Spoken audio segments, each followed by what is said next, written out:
Hey, everybody. Welcome to the Root Cause Marketing webcast. We are so excited today. We have a really neat guest who knows that accounting might not be the most exciting topic in the world, but we all know that it is incredibly important for functional medicine and healthcare providers. So, we are featuring today a discussion with Derrick Espadas, and he is an accountant by trade. He's also on the campus right now of Case Western University, right on the border of Cleveland Clinic. He can see the clinic campus from his vantage point where he sits right now. He's getting his PhD at Case Western in healthcare models and consumer behaviors. So he is an academic focused on driving behavior change in patients. And as we know, in functional medicine, that is one of the key tenets of the reason that everyone does this work. So we're interviewing Derrick in a live stream right here on Facebook and YouTube.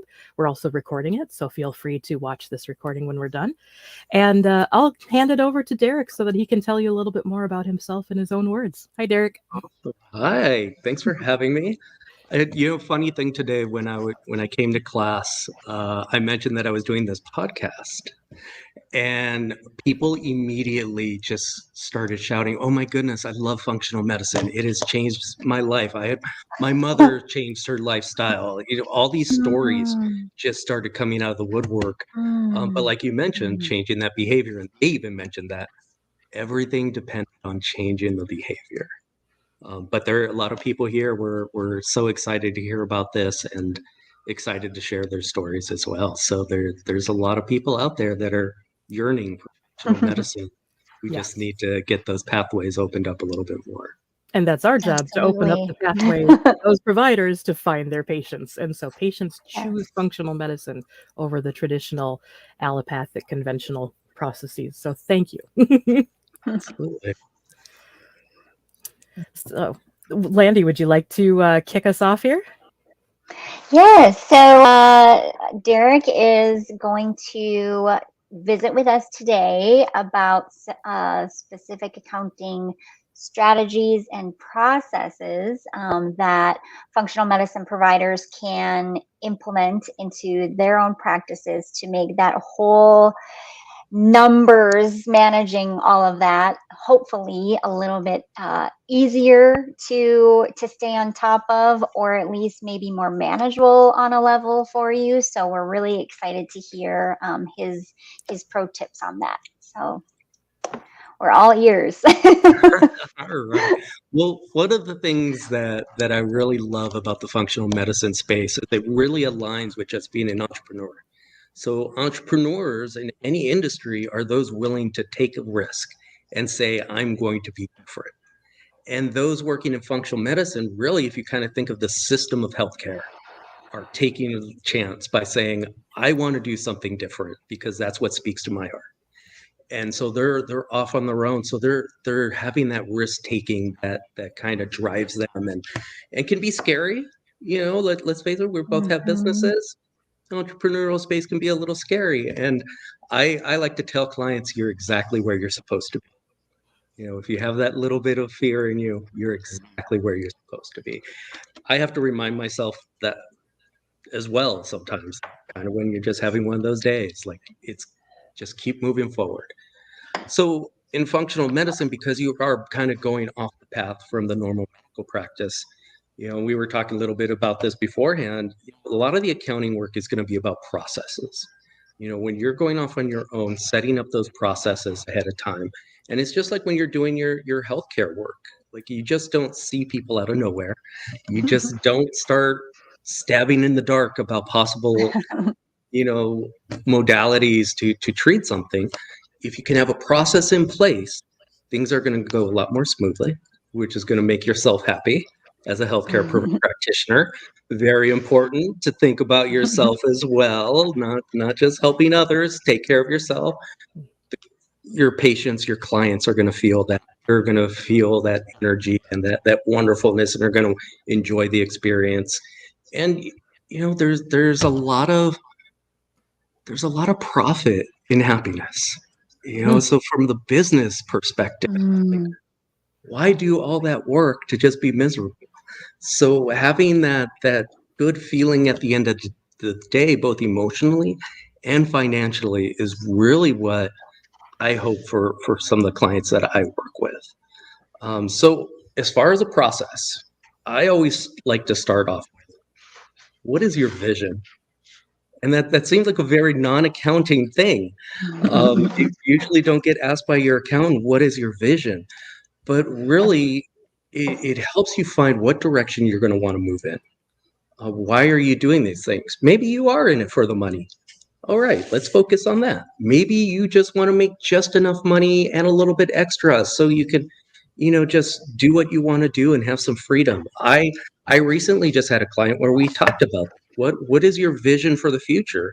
And she said, I kind of want to just make a little bit extra money. Like, I'm not interested in being huge. I'm not interested in having more thoughts and processes thrown on me. I'm like, fine, let's do that. Let's just make sure that bank account is positive, and you let me know when you want to take a trip. Oh, sorry, just playing with focusing on your lovely face. Derrick is gigantic now.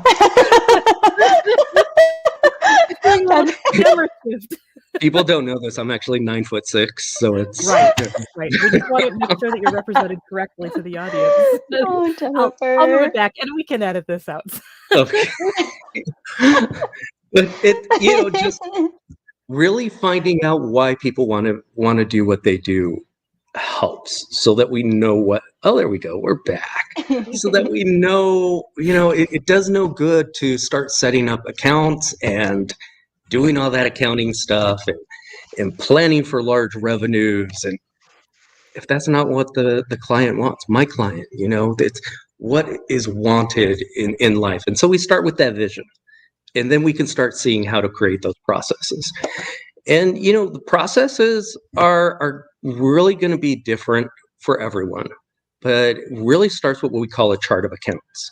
So from an accounting perspective, a chart of account is every category that we can put something into. And for some companies, it's as simple as money in, money out. In other companies, it's very detailed. And it's really going to depend on the client. Like, how much information do they want back? The more accounts we have, the more information I can provide back of, see, this is what's being sold, this is what's going out. This particular part of your practice is where the money's coming in. I had a client they did therapeutic massages. And after a little research and a couple of experiments to really try to get her revenue up, we discovered in that industry, really, it's the post-massage products. That's where the money is. Now, she was very specific that she did not want her products to just be anything. It had to be all natural, holistic. She had to believe in it. And so we just did a search for those kinds of products that aligned with what she wanted to do. She was also very conscious that she did not want to price gouge her clients. So created an appropriate margin where she could make money and still serve the clients that needed her. And so going through that process, seeing what in your particular industry in healthcare, because there's a bunch of different segments to healthcare, like what's the revenue generator? It's not always the healthcare given any practice.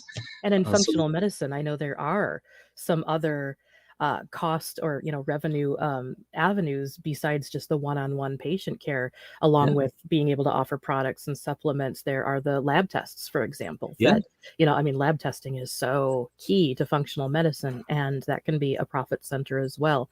So I'm assuming you would set up a chart of accounts for each of those potential services, products that a functional medicine provider could offer. Yeah, and it also, if you're aligned with a particular lab or have some kind of partnership, the chart of accounts gets a little more complicated. Whether you're working with employees versus contractors, you definitely want to separate all that out. But you want to sit down with whoever taking care of your books and discuss those items. I unfortunately had a recent experience helping out a client where their former bookkeeper dictated everything that they were supposed to do. Okay. And I'm gonna do the awkward trying to compare bookkeeping to healthcare. It's just like if your doctor told you what to do and didn't ask questions. They were saying, this is what we like, this is what we want, and they were told no. I immediately told them, like, I work for you. Like, this is my reasoning for why things should change. This is okay if you keep it. If that makes you comfortable, keep it. Like, we can always not use it. Like, it's not a big deal. So really leaving things open, especially when you're new in your practice. Like, you have enough things coming at you from all directions and you're worried about so many things. The last thing you need is your accountant saying, well, it needs to be this and I need this and go do this for me. Like, I do have to say, Yeah, that is the first time I've ever heard anyone in accounting or financial management say, no big deal, we can adjust. Well, so you're yeah. clearly a little different from many of Yes, and that's exactly, and actually, this is a really great point for me to mention. This is just the two things that he's talked about in the first 10 minutes, right, is, asking what the vision is. And then from there, he creates like his process into how he is going to work in this collaborative, it sounds like, relationship, and being, of course, playing the bookkeeper accounting role, of course, but then also kind of, being a business a strategist. leader, a business leader in that regard, and the strategist, as well as support. And so I think that's incredible. I think that really separates you hugely, enormously from the pack, which is also why, we're partnering with you too, because, your values are more in alignment with us, and that, it is about doing what's best for the client. And that's going to look different to every single person, because their knowledge base is different, their comfort level is different, their goals and everything about it is different. And so I just want to say, we really appreciate that perspective, and love that. Can't wait to hear more. It's a really partnered approach versus a prescriptive approach. Yeah. Nice. Yeah, well, it's I think for me, like, I could be working for Deloitte or KPMG or one of the huge accounting firms. I like to think they would hire me, but like, that's not the lifestyle I want. Like, what I want is to connect with people and work with people that want to connect with people. So tomorrow I will actually be in a class here called Flourishing in Corporate America, which is about making those changes. One of the books we're reading is called Capitalism on Fire, and it's about taking those risks and chances to change the world. Nice. I want to live in a world, and specifically with healthcare, I sent you over a little blurb where it says, like, for a long time, I didn't go to the doctor. I did not like going to the doctor. I didn't like waiting around. I didn't like the experience. I opted to be sick and unhealthy instead of going through that process. I want to see a process where people get excited, where they say, oh my goodness, I get to take the day off, or not even get to take the day off. Like, I'm just at this place and they have a doctor. Like, let's change the world. And so functional medicine practitioners, to me, are that base layer for the disruptors in the healthcare industry. But I want to see them do well. However, my background's financial and strategy. So if I can help them that way, that's what I can do. They're the healthcare experts. I'm not going to try to be healthcare experts. So I go to them because they have that expertise delivered in a way that's preferable for my taste. Wonderful. So let's talk about more strategies and processes that our disruptive functional medicine providers can do to make sure that their businesses are as thriving financially as they are, from a patient provider standpoint. Yeah. So one of the things also to keep in mind is whether or not you're working with insurance agencies. So there's particular accounting that they're going to dictate. Okay. And there's not much room around it. So if you're working with insurance, that's what you're going to do. If you're taking any other kind of payment, cash, just taking checks or whatever, you definitely want to create what's going to work for you. If you're doing cash or checks, you want, again, a process. Who's taking the money to the bank? Who's counting it? Is there more than one person counting it? And especially when you're hiring people, like we all want to work with friends. We all want to trust each other. But there's always stories of so-and-so took the money. So it's something as simple as just having two people know what's going on. And it's always easy to miscount it anyway. I mean, it could be completely unintentional and completely innocent, but I mean, I have certainly miscounted money before and been like, where did it all go? Recounted it. Oh, it's right there. Especially when it's 5 minutes till 5 and like so-and-so just wants to get home, like you just want to rush through and be done with it, especially if they're telling you, because you should deposit. If you're taking cash and checks, you should deposit every day. All right. And there's a special little thing called undeposited funds that we put in your chart of accounts. Don't need to worry about it. It's just so you are aware. It just means that you have the money. It's not in the bank. And then whoever's taking care of your books will make that change once it's in the bank. So there is a slight difference on that. Usually everybody kind of wonders, what's this weird thing? Other weird things, I use it all the time too, is this account called Suspense. Okay. It sounds like a type of book that I'd like to read. Suspense. Right? That's why I'm doing the pause. I'm building suspense. I know. It's where we put things that we don't know. So let's just say something came in. I don't know what it is. Before I can talk to a client, I'll put in suspense so that it's somewhere. Now on my own processes, I think it's the 25th of the month. I don't let anything go past the 25th, where I'm contacting clients saying, like, I have this transaction. I have no idea. I have this, that it can be categorized by the end of the month and everything can be okay. So those are usually the two things that pop up that clients do take a look. And I'm glad they're taking a look at their chart of accounts and saying, what's this thing? Anything else that they're asking questions is usually something that's not needed for the business. So like QuickBooks and Net and Xero will do an automatic chart of accounts. And a lot of it's kind of set up for like huge, like GE or Amazon. And there's a lot of stuff on there. Don't need it. And that's why we would talk and go through the processes and see what we can take away. Because a lot of times people will open up that chart of accounts, and they should. And they're like, no, what is all this stuff? Why do I need to do this and that? And we'll just hide that for now. You don't need to worry about that. If you're ever bringing in 80 billion in revenue, we'll bring it back. Till then, we'll hold off. And then I think another thing that's important too is depreciation. Okay. So are you familiar with depreciation? I believe that is when you have equipment that you can sort of count against your taxes, the purchase price of it or the value of it year after year to a certain point that decreases until it doesn't have any value anymore. I'm gonna stay quiet now. You're in charge of accounting. That's thinking way back to my business administration undergrad. Great job. So we hear about, like, you buy a car and as soon as you're off the lot, it depreciates. So in your personal life, depreciation bad. Right. Because the value of the car goes away.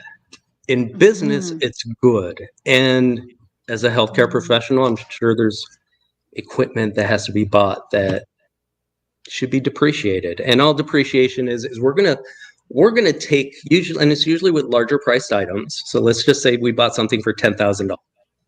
We're gonna split that up over 10 years. And every 10 years, we're gonna deduct that value against the money we made. And it kind of acts like a little tax break. Every year we'll take the same. And there's other complicated methods on it, and new tax laws that just say just take the whole thing off at the front of it. But usually we want to depreciate that over time. Does that take into account then, like, inflation or the declining value of current money and all that stuff, or no? It does not. So we're just gonna, the simplest way is what we call straight line. So we're just splitting that $10,000 up equally. And we could do double declining. We can do, so in taxes, it's called makers, and it's a whole 15 pages of charts. Straight lines are beautiful. That's a lot. Well, and it's also depending on the type of equipment and buildings. So you can depreciate buildings, can't depreciate land and livestock. So I we want can a goat for depreciate lifestyle. my functional medicine practitioner. I want a clinic goat to come greet me. You can depreciate that over 7 years. So yeah, depreciation is great. I actually teach a depreciation lecture. It's called "For Everything You Do for Me, I Depreciate You." Because for everything, I That's know, a Wow. lot of accounting jokes. Oh Never said boy. any of them were good. But that's really what as a healthcare practitioner, functional medicine practitioner, that you want to be looking at. The rest of the accounting is keeping in touch with whoever's handling your accounting.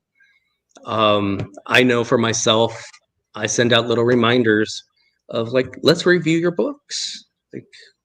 Like, and I'll even suggest go to someone else to have your books checked out.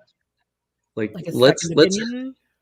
just make sure that Mhm. I don't know, I made a mistake once back in like 2012.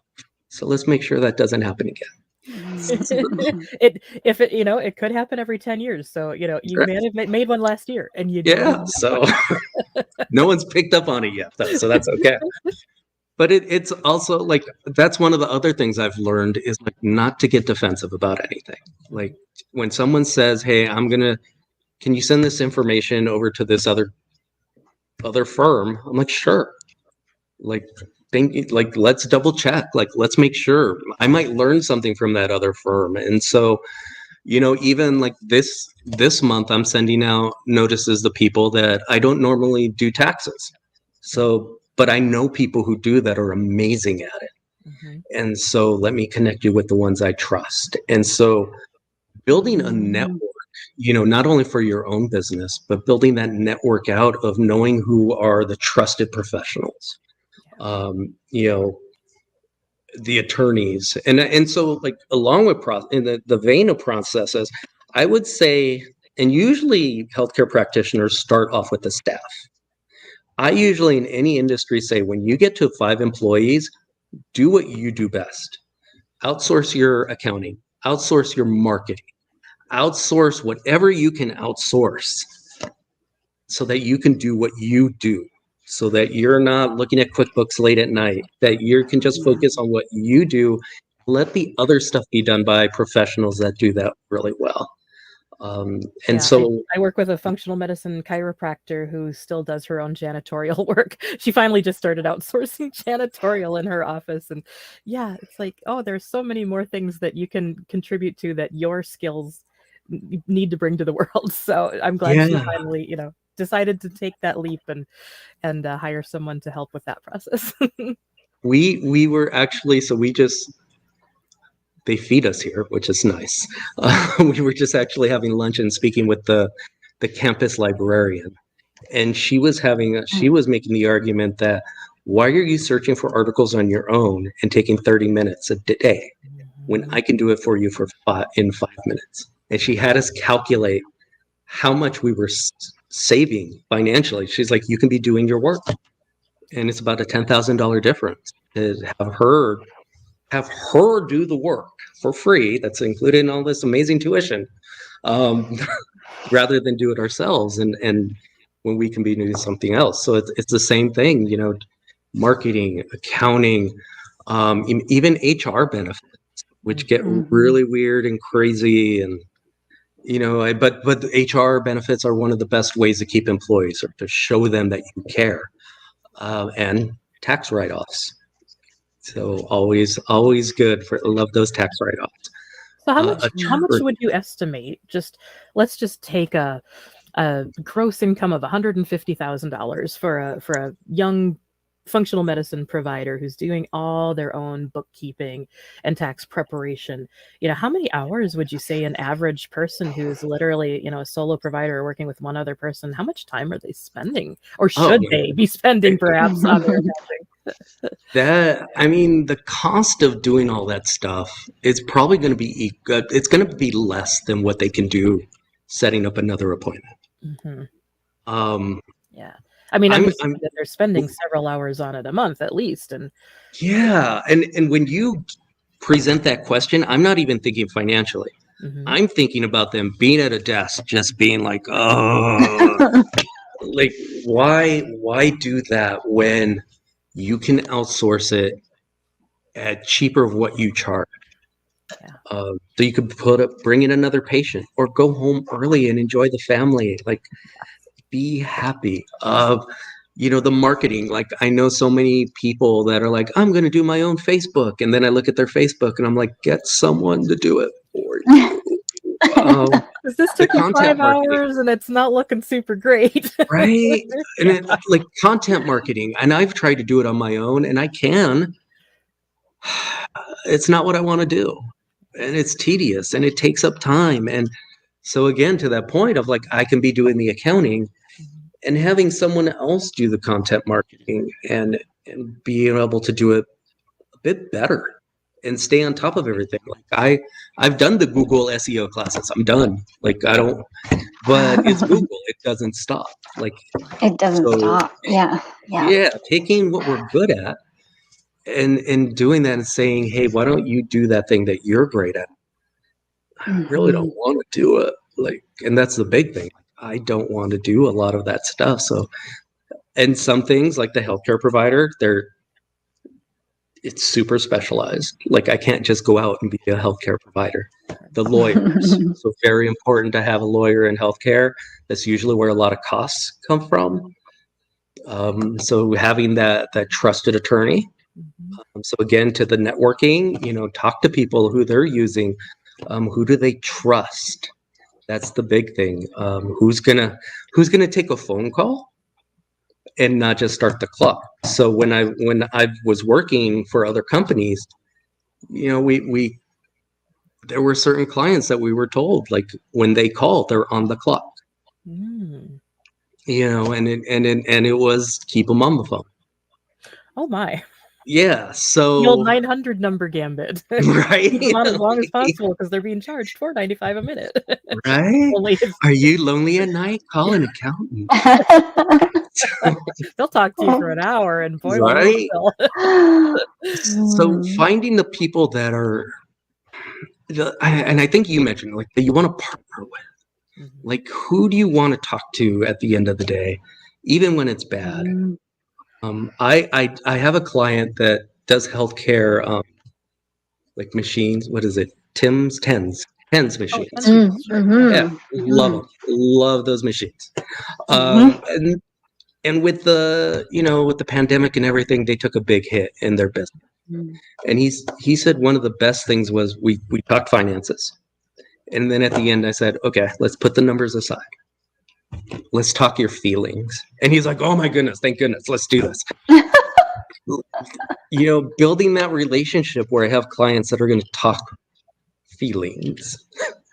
You don't think about talking feelings with your accountant, but let's talk feelings. Like, how are you having a bad day? Why are you having a bad day? Is this just one thing? Or is this a long-term occurrence in your business that we need to pay attention to? And that doesn't come from, okay, your P&L statement looks good, I'll see you in a month. Let's talk about Mhm. what's going on. And he talked about family and like trying to get things in order and how they were behind. And what I notice a lot of times with clients, especially newer ones, there seems to be this sense of shame. Mm. Like, I should be doing better. I should have Mhm. known this stuff. And it's like, no, how would you have known? It's Mhm. amazing that you're Mhm. leaping into this new business. You don't know. Like, I only know because I grew up in a family business and I went to fancy business schools that I can't afford. So let me be that person that guides you in that. You didn't know. You Yeah. just had this dream. Right. You jumped into Yeah, it. exactly. And that's why we have to lean on the experts, that that's what they love to do and that's what they're good at. So that is a great segue into my next question for you, as far as leaning on those people. I mean, is your recommendation that brand new functional medicine providers just starting out, that is something that they outsource right away so that they can stay in their zone of genius, work on the fundamental business building activities that they need to do, that would be something that they could plan to outsource from the get-go right away, not wait until they're making X number amount of income. Would you recommend that? I would recommend it based on their employee service. Now, what I do recommend specifically for functional practitioners is, just like any business, year one is going to be horrible. Like, you are going to bleed money. Sorry, but that's exactly what's going to happen. Year two, you're going to slightly bleed less. You gotta cut, but it's healing. Yeah, we got the tourniquet on.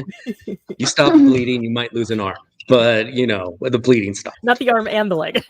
Yeah, and that's just normal business. And it's difficult because there's probably student loans involved, and just trying to keep your head above water. Mm-hmm.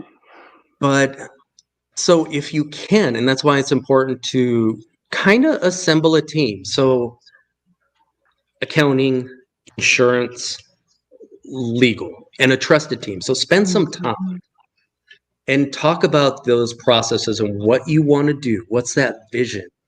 And talk with these trusted people of whether you should hire sooner. One of the research components that I do a lot with healthcare is the customer service.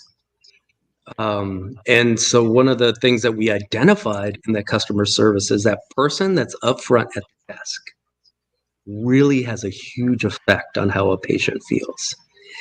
But a lot of times that person has so many duties. They're flying around, they just hand you a clipboard, fill it out, gone. You need someone up front to be that friendly face and to make people feel welcome and warm and give them the warm fuzzies. And that makes such a huge difference. So and part of that process, and setting up those processes is realizing you have to pay out money. You're going to have to pay employees. Are you renting or are you buying your building? The equipment that we talked about depreciating. So a lot of it is, setting up that team and setting up that team that you can talk to and that they're going to be honest with you. They're not just going to say, oh yeah, it'd be great, go buy that thing. Little Timmy's going to Case Western next year. They need that $200,000 for tuition. We got to think of something else. So really connecting to what their values are and what they're looking at so that they can feel comfortable. And as an accountant, like for me to not think of those things for a client just means it's going to come back at me. I'm going to get that angry phone call. I don't want that angry phone call. So if I just do everything up front, it's going to be okay. Like it's really, and a lot of what I do is just trying to instill that sense of it's going to be okay.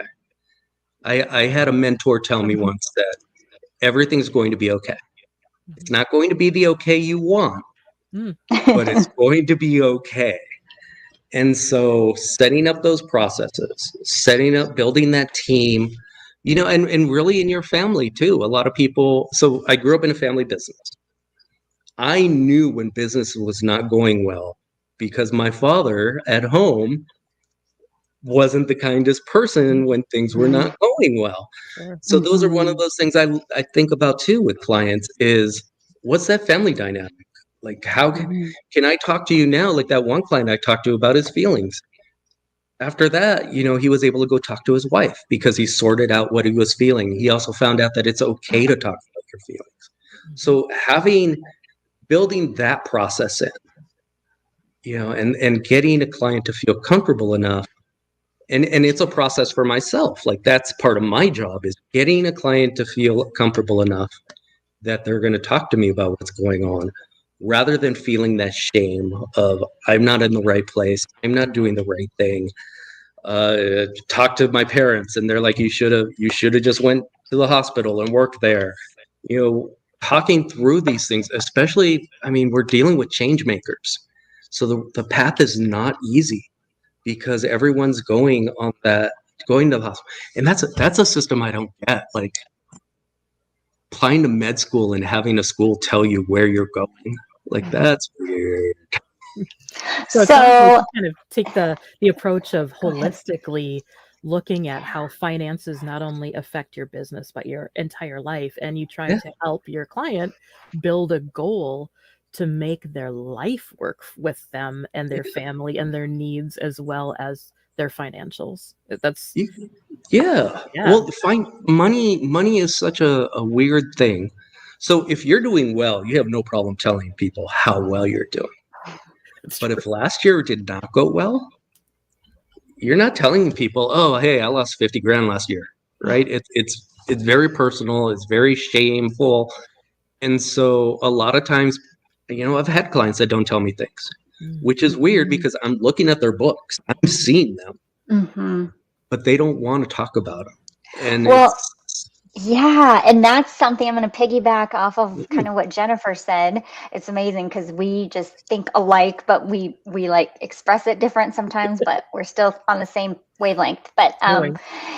But I was going to mention that whole you take a holistic approach with your clients, but even, one step, farther or deeper, is that you actually, it sounds like, take, truly the functional medicine approach in with your clients in that you do search for the root cause yeah, of what is going on. And you do, you take the approach in whatever way that person may show up for them. For example, your gentleman client there who is having some feelings, of family stuff, and you are able to have that conversation and get to that root cause.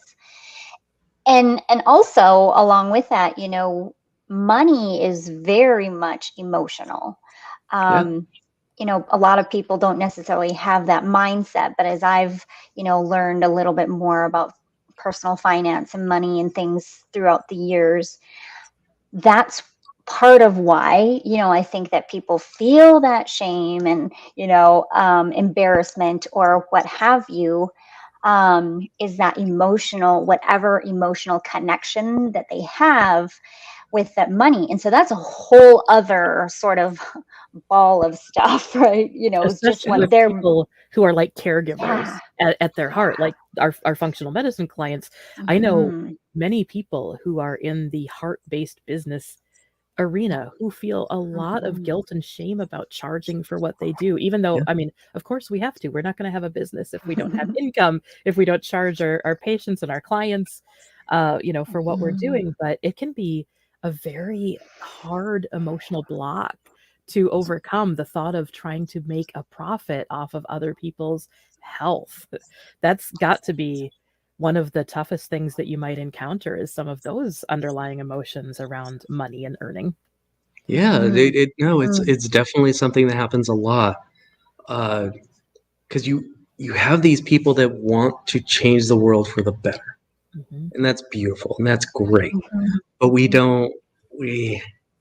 I would say we have a disconnect with our value systems, Mhm. right? Like we don't.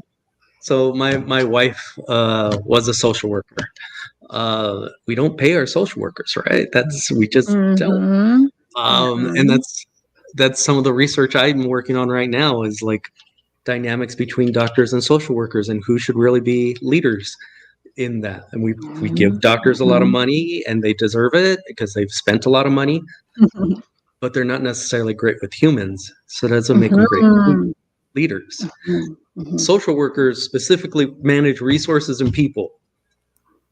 Managers specifically manage resources of people. So they're great managers. But yeah, I, it's something I come more from an education background. I love teaching. But it's the same thing there. Like I should only accept this much money. And quite frankly, I've heard it too from like education, like administration. Oh, so you're just going to abandon the kids? Oh, I Oh, don't want to ask for money. And so it's that weird place of like, I would like a nice life. I'm not asking for much, but now I have to caretake for everyone. So now I feel guilty. And people play that card too. So really, in that process of setting up a process, you have to decide like what's the price point? When do I say no? Again, networking. I'm huge on networking. There's organizations that will help pay a bill. you know, For people who can't so afford, for example, yeah. healthcare costs. Yeah. So I mean, one of them's in one of my networking groups. They pay for they just finished paying for someone who couldn't afford the rent because they're having heart surgery. So it's going to be up to the individual person to find out, again, back to that vision, like what is it that you want to do. Now sometimes this is a kind of a business school cop out, but it's the whole, well, if we don't make money and have a business, and how are we going to employ other people? And now which is a legitimate reason if you really feel it. Now if I hear it from some huge corporation, I roll my eyes. But we talk about that a lot, of like, really, and I'm very happy with my company supporting strategies, and some of the other franchises that run supporting strategies. We actually did a survey of what were the top values, and the top value that came from across the country was employing others. That blew me away, that this organization that I work with, everyone's goal is to provide for other people. And again, going to that accounting thing, like that's not what you think about when you think of an accountant. We think of Ebenezer Scrooge and pinch those pennies. Yes. Don't spend a single cent that you don't have to. Yeah. And it's like, and there's people like that, and that's how come when you're finding those partners, find the good ones. They're out there. Like, I know it's easy to get overwhelmed by what we hear in the news, but there are good business people out there. Sometimes it takes a little looking for them. Ask around, find out who has a great reputation. Not by just, oh, I kind of know someone. I've been working with so-and-so for 10 years. I love them. Find these people. They're out there. And ask them why. Because they might love them because they save them every possible cent, or they might love them because they work from a values basis and try to, be come from a mindset of generosity and growth. Who knows, right? Values may not align. I ask that with people I work with, because sometimes I love them is why? Oh, because they're nice. Well, I can be nice for 5 minutes or an hour and go around and be horrible. Yeah, so I'm just trying to put all the pieces together for us here. So first step for you. Oops, I'm getting an echo. Sorry, is it still? Why don't know why I'm getting echo? Okay, so first step, it sounds like they need to sit down and figure out, their vision, their goals, the why, and all that. And then that will allow the strategy kind of to unfold, right? And the approaches that they're going to be taking. And then the second step that you would say is very important in those very early stages of forming the business is finding those trusted partners for your accounting team, your legal team, etc., so that they can have all of those guardrails in place, so to speak, in insurance, and that way they're protected there.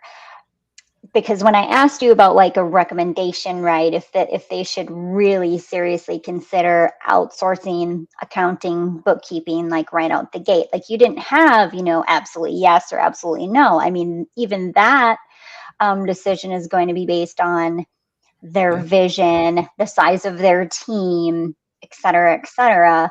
Because I mean, at the end of the day, it's still, the money is finite, right? And so they still are going to have to find the money somewhere.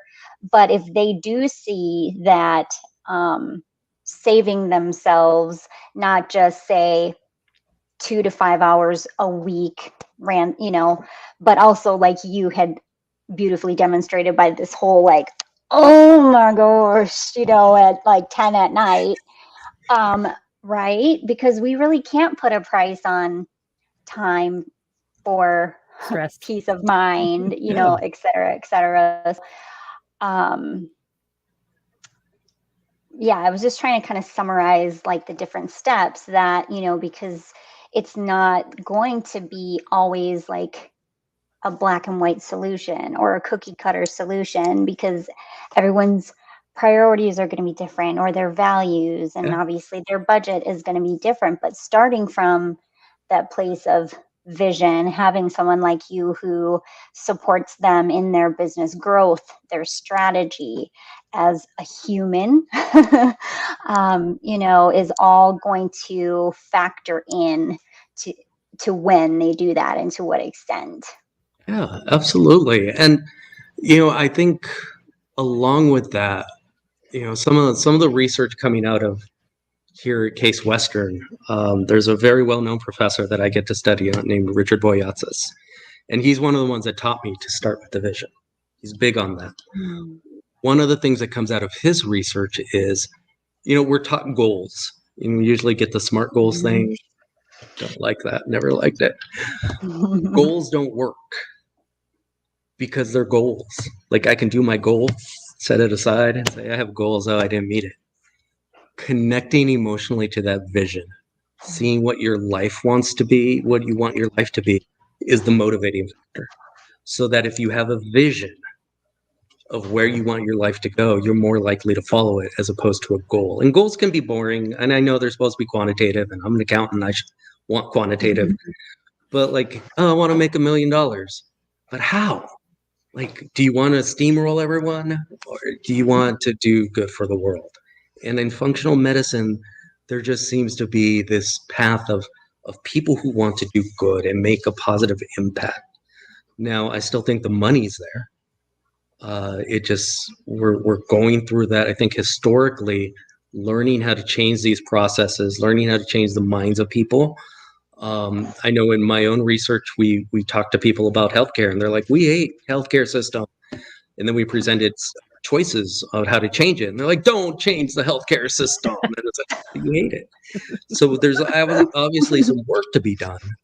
But we can find these financial models and how we can come up with these ideas of how to maximize what we're doing, so that it can be profitable to the level that you want, that aligns with your vision and your happiness, and that you can really, I think, at the end of the day, look in the mirror and go, yeah, that's the person I want to be. I'm so happy that I'm doing what I'm doing, because that's really, I mean, at least for myself, that's kind of the big goal of like, am I going to be happy with myself at the end of the day? So if our functional medicine and other holistic healthcare providers watching into this live stream or recording want to work with someone like you who actually cares about their goals, their visions, and the person they want to be when it comes to accounting, which is absolutely revolutionary in my mind, how can they find you? How can they get a hold of you, Derrick? So the easiest way is to go ahead and email me, which is just despadas@supportingstrategies.com. You can do a search for Supporting Strategies Tucson. I pop up. My phone number is area code 520-379-3180. I am unfortunately kind of known for not answering my phone, so email usually works best. I've also learned, like, if I have to concentrate or else I never get anything done. But if you do call me, leave a message, we'll chat. I always say the first hour is free. Like, I want to learn about you, about your business. And if we don't do a financial transaction, I walk away, hopefully meeting someone that's awesome and also learning so I can help the next person.